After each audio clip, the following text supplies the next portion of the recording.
So close, yet so far.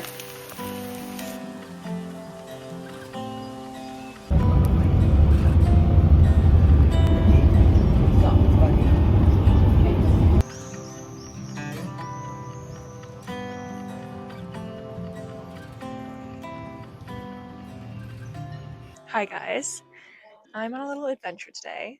I was planning on taking the train from Luxembourg to Upper Shore Lake because it is about 80 degrees today and it's a Sunday.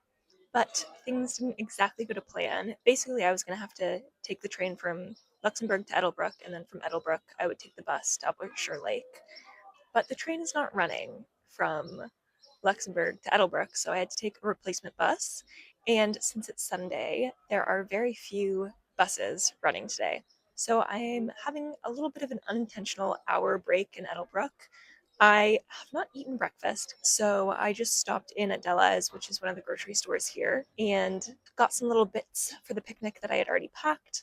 Last night I attempted to make a Spanish tortilla. It did not go well, but it still tastes good. It just doesn't look very good. So I brought that and half a cucumber with some hummus and some nectarines, but I wanted more because I don't know what the deal is going to be at the lake, if there's going to be like little stalls that I can get food or whatever. So I also got a pretzel and some vache qui rit cheese, like Laughing Cow soft cheese. So that's gonna be my little snack while I wait for the bus. And I didn't even tell you what I was doing today. Yeah, this is just gonna be a little weekend 24-hour lake day vlog. And the book I'm reading, I started this in Spain. I've been saying that I was going to read it for a while, but then I actually finally started it, and I'm really, really enjoying it. And that's Slanting Towards the Sea by Lidija Hilje. I also have never used this mic, so I hope you can hear me okay. I'm just going to sit here and eat my pretzel and cheese and read my book and enjoy this little square that I'm in. I'll show you the square that I'm in. It's cute. There's a restaurant right over there. Um, and then this is my little view. There's a church. Yeah, it's nice. But that's my plan for the next 30 minutes, and then I'll walk back to the bus station.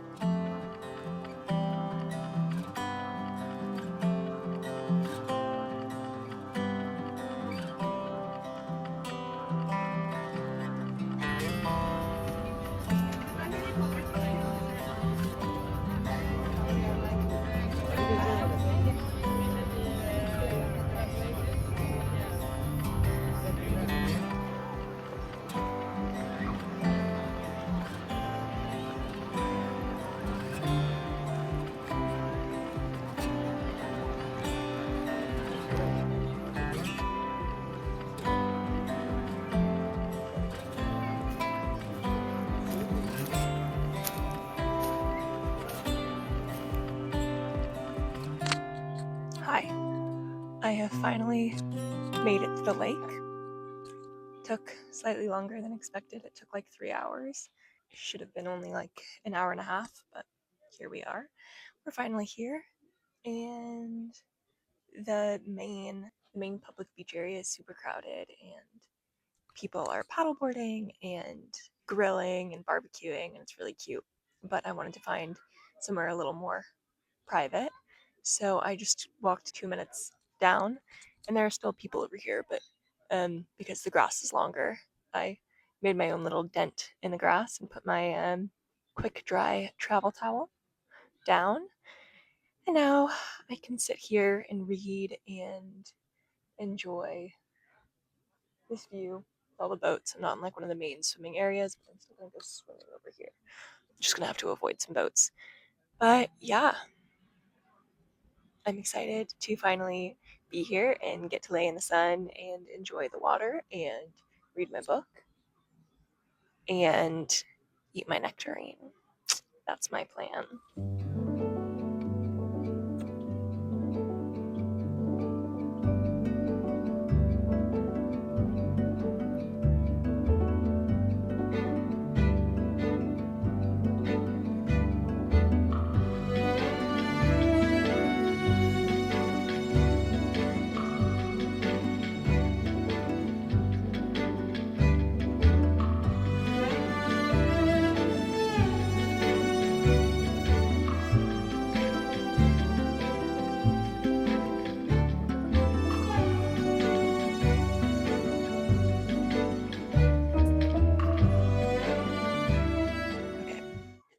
few minutes to chill after my little lake dip.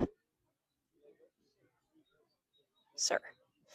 Um, and I'm back to reading, and I realized that I didn't actually tell you what Slanting Towards the Sea is about. I've told you many, many times before, but I haven't told you since I actually started reading it. So that is what I will do now. I'm 15 chapters in, about 90 pages, and Slanting Towards the Sea follows Ivana and Vlaho. Ivana is our main perspective, our main character, but her life revolves so much around Vlaho that it seems like they both are very much the main characters. It flicks back and forth between where they are now as 38-year-olds living their individual lives, but still very much connected. And it goes back and forth between that and them meeting 20 years earlier. They met in college, and it really follows their love story, however non traditional it may be. So Vlaho and Ivana meet, they are together for 10 years, and then they get divorced. Ivana is still very much a part of Vlaho and his wife and children's lives. They see each other often. She is the godmother of one of his kids. Where the novel starts, Ivana is kind of stuck. She is living back at home, and her favorite place in the world, her grandmother's old house that her and her father are turning into a hotel, is going to foreclose because they cannot pay back their loans. And it's a very simple story, seemingly. It follows Ivana and her falling in love with Vlaho.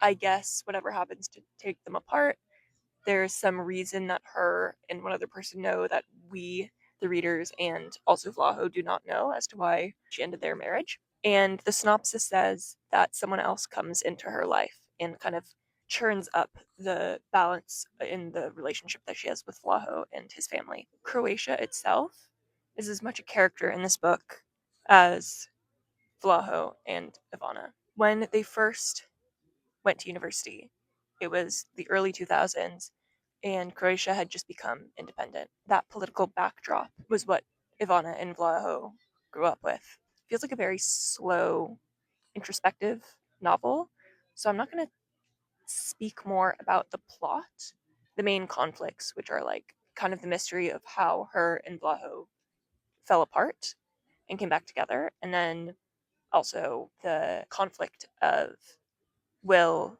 Ivana have to foreclose on this property are the plot, but it's definitely more relationship and character focused. And I love books like that. I do think that I'll be able to finish it today or tomorrow. I guess we'll see.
Hi, you're in my cupboard, which you might be able to tell from the angle. I hope you can hear me. I am currently making some big, like, pearl couscous. Oops.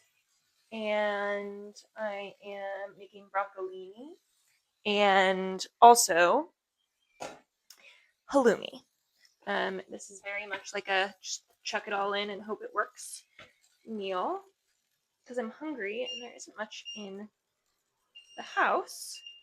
Because tell me if your partner is like this, but my partner is a like only go shopping to get specific ingredients person, and I am a have everything that you need in the cupboard at all times person. So it just doesn't have the stockpile of things in the cupboard that I do. This is all recycling that I need to take out, but I've been avoiding because Conrad isn't here and I don't want to bring it all down the street to the bin. But why are you really here?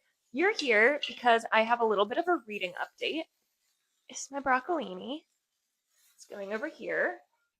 Anyway, I have a reading update. I am about 70% through Slanting Towards the Sea, and it has stayed in the same tone the entire time. It is exactly what I expected and what I am wanting. It's not exactly thrilling or surprising, but that's not what it's meant to be. It's meant to be a character study, and it is. And there's some really touching quotes, and I've done a lot of underlining. How do we do this?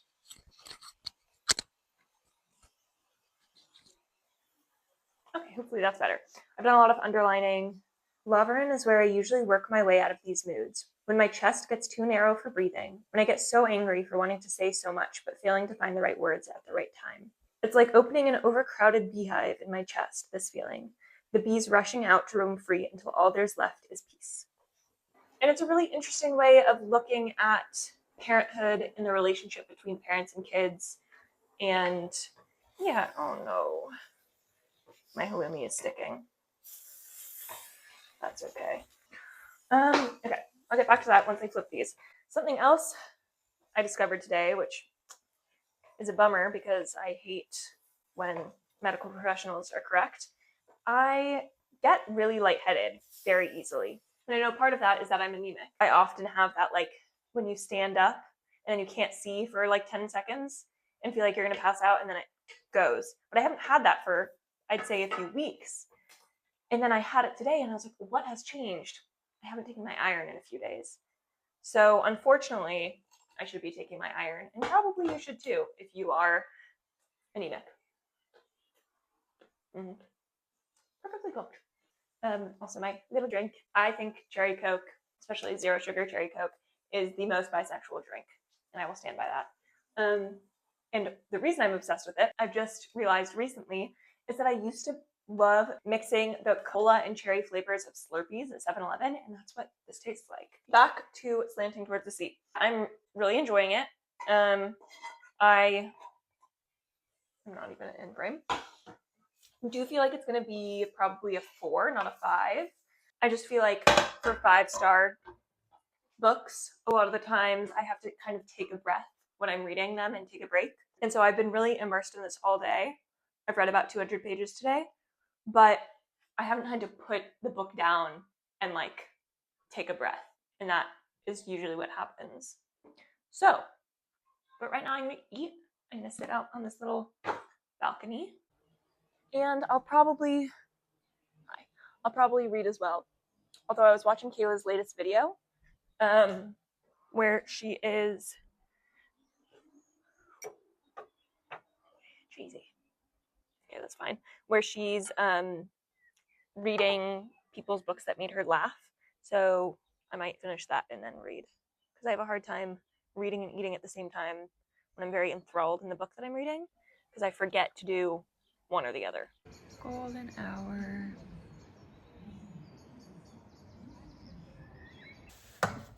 Hi. This is perhaps top 10 worst angle, worst lighting ever. You're getting some steam from my tea. What I'm doing now is I'm gonna pop open this mango sorbet popsicle, some hot drink with my cold dessert. That's an airplane.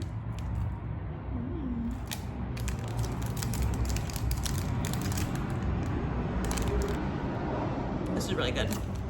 This is Al Natura mango sorbet, in case you're wondering. If anyone else is in Luxembourg or wherever else they sell this, the sun is just setting. I don't know if you'll be able to see how beautiful the sunset is.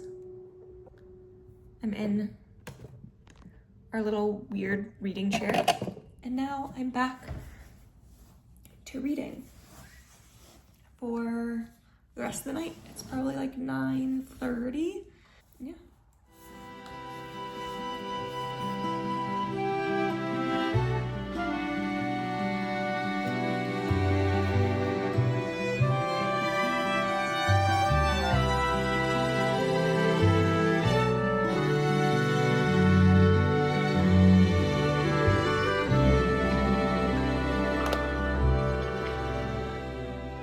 Okay, there are 60 pages left, and it's gotten to the point where it's making me anxious, so I have to stop reading it for now.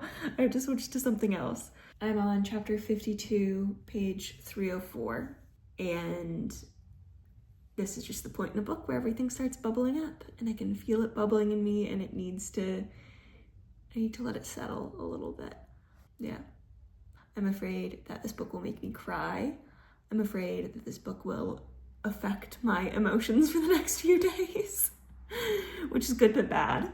Good because it means that it's a book that touched me, and bad because it means that I'll be sad for a while. So, yeah. Putting down at chapter 52, page 304, taking a little break.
Good morning. As you saw, I was just doing chores.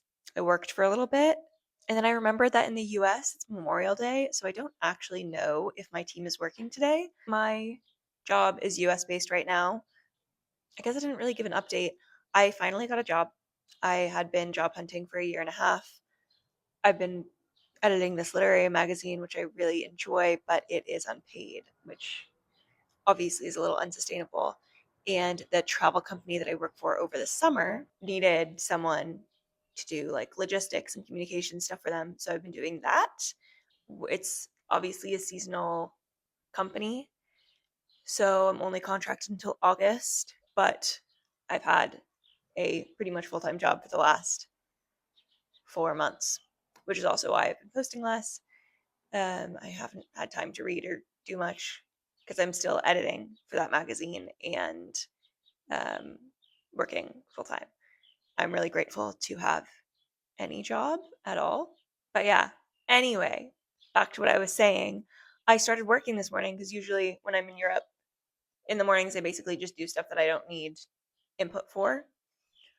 And then in the afternoons slash evenings, I do anything that I need to be communicating with people for. But I realized that today is Memorial Day in the US, so I don't actually know if anyone's going to be working today. And I'm like contracted hourly, so it's fine. Sometimes I work on the weekends anyway, but it's really nice out. So if no one else is working, I might take the day off. We'll see. Is this window behind me distracting? Maybe. So now I'm sitting here with my matcha and the 60 pages that I have left of Slanting Towards the Sea, and I'm just going to finish it, I think. I'm a little nervous to finish it, quite honestly, because what if makes me sad. But I haven't read a lot in the last month and a half, and so it feels really good to be back into reading. I just finished Oceans by David Attenborough as well, and Nine Goblins by T. Kingfisher. So it's just nice to be back into reading. And this is one of my 10 before the end, my 10 books to read in 2026. So that's good. I don't even remember what else is on that, quite honestly. But I also am back in Luxembourg, which is where my bookshelves are. Bookshelf. I have one bookshelf. Actually, I might as well show you that to you. We're doing a little bookshelf tour. This is our spillover bookshelf. I have everything organized by genre. So those are my boyfriend's Lord of the Rings books and a book he got for Christmas about the Irish language. These are our books that are not in English, so have a few Irish language books and then a few French books, and then these are our mystery thrillers. Hi, that's me. And our actual bookshelves. This is our little junk section, our camera collection. These are contemporary fiction. I don't know. This is not very well organized. This is some fantasy, sci-fi, little music section, and some random things we got from Morocco. This is more contemporary fiction. These are classics-ish, some food books. This is short story collections and poetry collections, and then this is all nonfiction. Yeah, and then I also have my little stack of things that I want to read right away. This is my immediate TBR. Connor got me Prisoner of Azkaban in Spanish. But yeah, these are books that I want to read ASAP. Anyway, so I'm just going to be finishing Slanting Towards the Sea and finishing my matcha.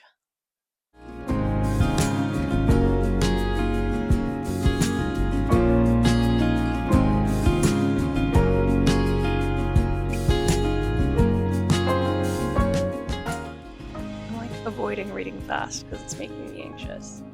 In a good way, it's beautifully written, but I hate feeling the feelings. I love feeling the feelings, but I hate feeling the feelings.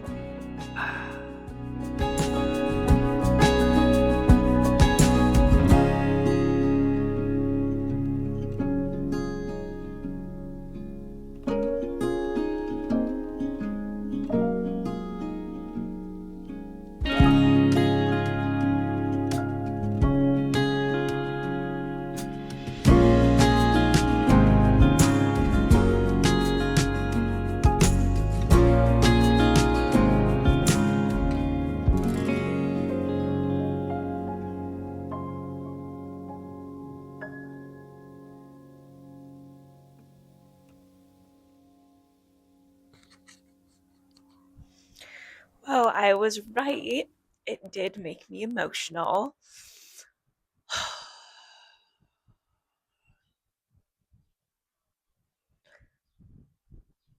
Obviously, been a long time since I cried at a book.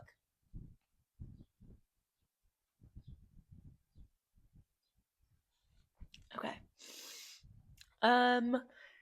Wow. So I'm gonna give it.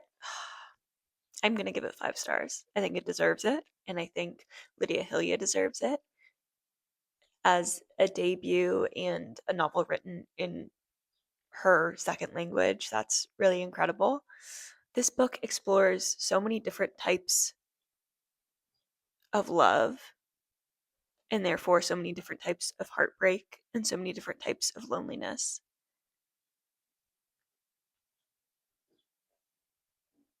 Yeah, that's it.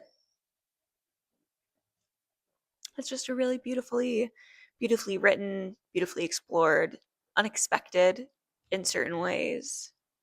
I don't love seeing social media in books. And this doesn't have a focus on it, but it is used in a way that's still nostalgic and romantic. There's something romantic about not being able to communicate with someone in an instant way.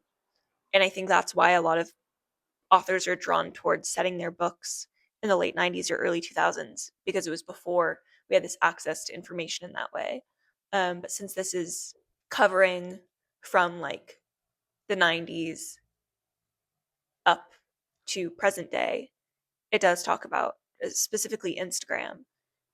And the author still made it so wistful and romantic and imbued the book with this nostalgia that usually doesn't appear in a book that takes place in the present day. And I think that was done really skillfully. Yeah, so that's that's my reading vlog for this book. Thanks for spending these 24 hours with me, and I guess it was a little more than 24 hours, but I finally finished this book that I've been really meaning to read, and I highly recommend it. You know, I didn't love Normal People. I liked the show more than I liked the book, but the type of magnetism that two people have for each other is very this. I think if you liked Normal People, you'll like this. Yeah, if you're looking for a book that will hit you in the feels and make your heart ache a little, and if you're looking for ways to explore loneliness and love, I think you'll feel seen by reading this. So that's everything for me. I think I might need a non-emotional palate cleanser, because usually, normally in my reading life, this is the type of book that I'm drawn towards more, but I haven't been reading that much, so now I feel like I need to ease myself back into feeling intense emotions of others. You know what I mean? Um, so yeah, thanks for watching, and I'll see you next time.